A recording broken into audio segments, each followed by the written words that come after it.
Hello, hello, and welcome to this week's Black Belt Newscast. I'm Hey, Cindy Fisher, publisher. I'm Todd Prater, reporter. Hi, how are you doing this morning? Hey, this is our second week to be truly live, so we're going to give this a try. I am here on the Alabama River. I'm still in my house. I was supposed to be at Grist on the lake today. Unfortunately, it'll be later before I get up there. Yes, but we love coming to you guys from the Black Belt. Of course, this is your only Black Belt newscast that covers 6 counties here in the Black Belt. And we would love to share with you all the stories that we have. Of course, go to blackbeltnewsnetwork.com to see all the regular stories that we have throughout the day and the night. This is our passion right now, covering the Black Belt. Amen. So let's get started with our top stories this week. And we got a lot of big stuff today. Big John Williams, the trial. Remember, Big John Williams, very popular sheriff in Lowndes County. The trial for his accused killer, William Chase Johnson, is being moved. It's been moved to Macon County. This action was taken Monday because the media coverage and the exposure that it's gotten.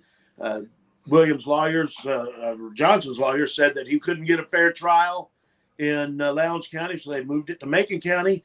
There's Big John Williams right there. Johnson's trial was originally set for 2022. It is now going to be October 7, 2024. And there is a gag order placed on that case since 2021, since he was acquitted or indicted. So, acquitted? I'm getting ahead of myself. But, it was moved. And there was a lot of coverage. There was Big John was a very, very popular sheriff, and there was an extra amount of coverage because of his getting shot, and that makes sense that they would want to move it. So I see why his lawyers did that. And this is Lowndes County, right down in Lowndes County. So. Yeah, a very popular guy. And he was trying to break up a fight when this happened. So we'll see how that trial goes. We'll keep you posted, blackbeltnewsnetwork.com, on how that trial goes, especially since it's a year away. Let's go to Selma for a bit. There are some new wayfinding signs in Selma.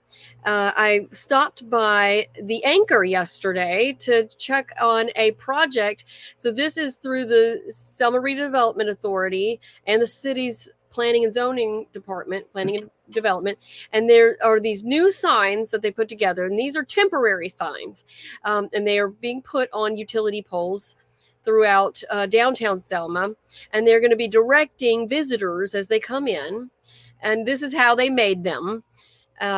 Stickers that they put on there, and so these are temporary, but we'll get a sense of whether people really like these signs, because there is a plan to get $150,000 worth of grants to get a design and then get the actual ones made, which would be a lot more high tech than these. These were kind of a quick and easy wayfinding attempt, and it shows for the civil rights items that we have and sites that we have, and also for the arts district and other landmarks in the area. So this is going to be really neat. We'll follow this as it goes because it's temporary signs, and we'll see what happens. Yeah, well, that's a good idea. Use the temporary signs to find out the ones that the people need the most, then put the permanent ones in those spots.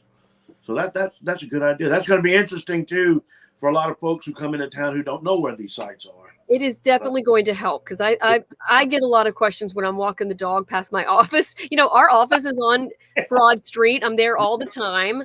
And I've gotten stopped a few times, like, where should I eat? What's the next thing I can look at? And it would be great to give them the opportunity.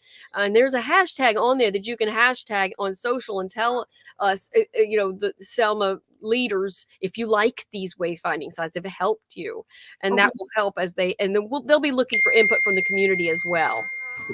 Oh my God, did you see that? That was a bee. This is what happens when you're outside live. You're in nature, baby. Oh my God. Okay, let's go to the next topic. So this is how a story comes to be. When you're driving on Dallas Avenue and you see the copper roof being replaced at a church. you're going to stop and say, what's going on? And that's how this story came to be. We're going to tell you what's going on. And thanks to Brad Fisher, the copper top on the Church Street Methodist Church is being replaced. Of course, it got damaged during the tornado back in January. And so the whole steeple got damaged. So did where the bell is hanging in the bell tower there. So they repaired everything. And, of course, the roof needed to be replaced. So they're putting some brand new shiny copper on the roof to seal it up and make it waterproof. And like Cindy said earlier, thanks to Brad Fisher, her dad, for finding out about it. It was an interesting thing that he was, you said he was just walking down the street and saw it. He was driving, and was like, hey, I see them. There's a lift that they have. Right. Over here, because that bee is like right next to my head out here. So we're going to talk from here now. OMG. All right. Next, I do love the roof story. I want to talk about something I'm super passionate about. We got a bunch of grants that are allowing us to do videos we're calling Food for the Soul. And this is where we have local Dallas County just women, and I picked women on purpose because we're learning how to make healthy videos of healthy soul food recipes. So we've got greens, mac and cheese, oven fried chicken. That's this one right here that was actually done at Keith High School's kitchen. That's right. They were so gracious to let us use it. And that one was done through UAB that has a program in Orville. And so these are going live. The first one went live, mac and cheese, last week or 2 weeks ago, because we're about to go live with the greens, how to make greens from Alicia Chestnut next Tuesday. So every 2 weeks, we're going to do new ones. And these are all perfect recipes to do for Thanksgiving. And also a healthier twist. It's so easy, actually. What we love about these recipes is it's just basically saying instead of whole milk, you use 2%. And it's like the easy twists on how to make things healthier. So we had a blast with it. It's on our YouTube, Black Belt News Network's YouTube page, and it's on our website at blackbeltnewsnetwork.com under the tab Health Matters. And Health Matters is going to actually encompass a lot more things. We're about to have some columns from local doctors. Those are about to go live. And we hope to do some fitness videos. We're going to apply for some more grants coming up. Very excited about all the great stuff that we've got going on here at the Black Belt News Network. Yeah, lots of good stuff. Lots of good stuff. Tell us about, we got a call from an elementary school that had this really great little, I love Halloween. It is so much fun time of year. Tell us about this. Well, that is the student, that right there is actually Miss Allison Turner, the principal at Bruce K. Craig Elementary School in Selma. Bruce Craig School and Southside Elementary School got together. The pre-K through 5th grade kids were given the assignment to take one of their favorite stories and make a pumpkin head of one of the characters.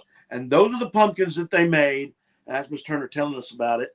And she said that they just exceeded expectations. They did such beautiful work. There's Spider-Man pumpkins and Monster Incorporated pumpkins and Pikachu pumpkins, just all kind of different pumpkins that the kids made to represent their favorite characters. And it was just so colorful and pretty that she said they're going to try to leave it up a little longer through November because there's some events and they want the parents to see all of them, So you know what? If you have a great story like that in the Black Belt, send it to us at news@blackbeltnewsnetwork.com. We want to highlight you too. It's so easy to connect the community across the Black Belt with these awesome stories. So share them with us. And we know that we can't be everywhere, but we know that you are. So send us your stories and your pictures. You can even tag us on our social media pages. We are everywhere, by the way, on social media. You can follow us. I'm looking for that page right now. We are on Facebook, Instagram. We even have a TikTok. YouTube has been really growing because of all the videos that we're doing. And if you have a news story, you can send us the video, send us the story, send us a tip right there at blackbeltnewsnetwork.com or on any of our social media. We will follow up on it. And obviously, we want to thank our sponsors. We are so grateful to Randall Miller Funeral Service. They are growing like crazy here in Selma. If you want to be a sponsor, email us at news@blackbeltnewsnetwork.com. We want to help you grow, your business grow, because if you don't grow, we don't grow. Right, exactly. And it's good for the black belt and for us and all in one. So we absolutely love doing this with you guys. This is this week's edition of the Black Belt Newscast. Also, check us out for our podcasts. Almost every day we have headlines as a podcast. You can find that any way that you get podcasts, and also on blackbeltnewsnetwork.com. And we will see you guys next week. See you next week. Have a great week.